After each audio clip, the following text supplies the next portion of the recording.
ನಿಜಕ್ಕೂ ಯಾಕಂದರೆ ಒಂದು ಫ್ಯಾಮಿಲಿ ಅಂದಾಗ ಸಾಕಷ್ಟು ನೋವುಗಳಿರ್ತವೆ, ನಲಿವುಗಳಿರ್ತವೆ, ಸಂಬಂಧಗಳಿರ್ತವೆ. ಒಂದು ಫ್ಯಾಮಿಲಿ ಅಂದಾಗ ಅವೆಲ್ಲ ಇದ್ದೇ ಇರ್ತವೆ. ಯಾಕಂದರೆ ನಿಮ್ಮ ಸಿನಿಮಾಗಳನ್ನು ನೋಡಿದಾಗ ಎಷ್ಟೋ ಜನ ಅದನ್ನು ನೋಡಿಕೊಂಡು ಕಲ್ತಂಥವ್ರಿದ್ದಾರೆ. ಈ ಥರ ಮಾಡಬಾರ್ದು ಅನ್ನೋ ಒಂದು ನಿಟ್ಟಿನಲ್ಲಿ. ಬಟ್ ನನಗೇನೋ ಒಂದು ಅನ್ಸುತ್ತೆ ಅಂತಂದರೆ ಸರ್, ಇವತ್ತಿನ ಒಂದು ಕಾಲಘಟ್ಟದಲ್ಲಿ ನೋಡಿದಾಗ ಎಲ್ಲೋ ಒಂದು ಕಡೆ ಆ ಸಂಬಂಧಗಳ ವ್ಯಾಲ್ಯೂಗಳು ತುಂಬ ಕಮ್ಮಿ ಆಗ್ತಾ ಇದೆಯೇನೋ? ನೀವು ಮಾಡ್ತಿರುವಂತಹ ಸಿನಿಮಾಗಳಿರ್ಬೋದು, ಇವತ್ತು ಬರ್ತಿರುವಂತಹ ಸಿನಿಮಾಗಳಿರ್ಬೋದು, ತುಂಬ ಬದಲಾವಣೆ ಇದೆ. ಬಿಕಾಸ್ ಆಫ್ ಟೆಕ್ನಾಲಜಿ ಇರ್ಬೋದು, ಕತೆ ಹೇಳುವಂತಹ ರೀತಿ ಇರಬಹುದು, ಡೈರೆಕ್ಟರ್ದು ಪಾಯಿಂಟ್ ಆಫ್ ವ್ಯೂ ನೋಡುವಂತಹ ವಿಚಾರಗಳಿರಬಹುದು. ಅದನ್ನು ಹೋಲಿಸ್ಕೊಂಡಾಗ ನಿಮ್ಗೆ ಒಂದು ವೈಯಕ್ತಿಕವಾಗಿ ನಿಮ್ಗೆ ಅನಿಸುವಂಥದ್ದು ಏನು ಸರ್? ನನ್ನ ಮನಸ್ಸಲ್ಲಿ ಒಂದೇ ಇದೆ,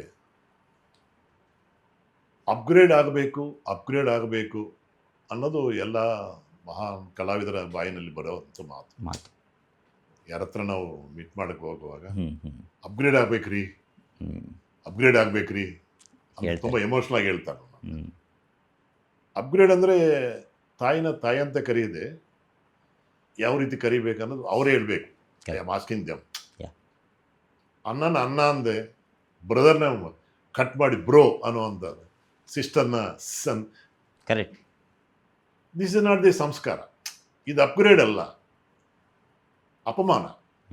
ಒಂದು ಪದಕ್ಕೆ ಅಪಮಾನ, ಹೌದಲ್ವೇ? ಹೌದು. ಸಿನಿಮಾಗಳು ಹಂಗೆ. ಅಪ್ಗ್ರೇಡ್ ಅಂದರೆ ಏನು ಅರ್ಥ?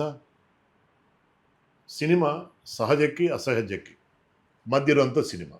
ಕರೆಕ್ಟ್. ಅಸಹಜ ಏನಂದರೆ 100 ಜನ ಫೈಟ್ ಮಾಡ್ತೀವಿ, ಅದು ಅಸಹಜ. ಸಹಜ ಏನಂದರೆ ಅಣ್ಣ ತಮ್ಮದರ ಸಂಬಂಧ, ಅಣ್ಣ ತಂಗಿ ಸಂಬಂಧ, ಭಾರ್ಯ ಗಂಡ ಹೆಂಡತಿ ಸಂಬಂಧ, ಸಮಾಜಕ್ಕೆ ಏನು ಬೇಕು ಅದಿರಬೇಕು.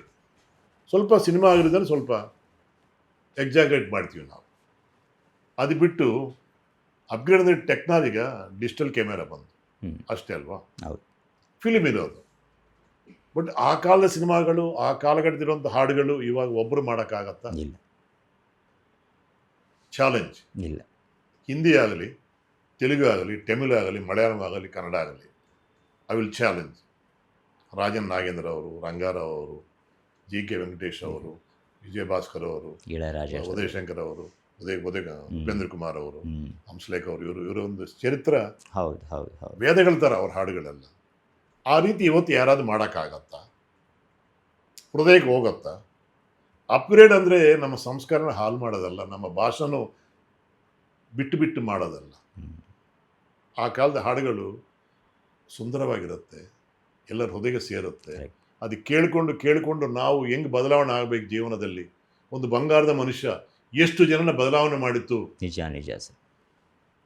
ಅಣ್ಣ ತಂಗಿ ನೋಡಿ, ಎಷ್ಟೋ ಜನ ಅಣ್ಣ ತಂಗಿರು ನನಗೆ ಡೈಲಿ ಫೋನ್ ಮಾಡೋರು.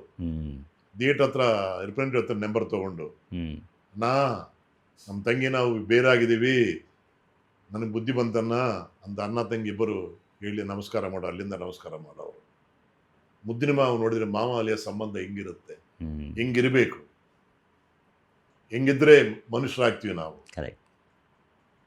ನನ್ನ ಸಿನಿಮಾಗಳಲ್ಲಿ ಮ್ಯಾಕ್ಸಿಮಮ್ ಸ್ವರ್ಣ ಸಂಸಾರದಲ್ಲಿ ಮದುವೆ ಆದಮೇಲೆ ಅನಂತನಾಗ್ ಅವರು ಮಹಾಲಕ್ಷ್ಮಿ ಓದಿಸ್ತಾರೆ. She had talented.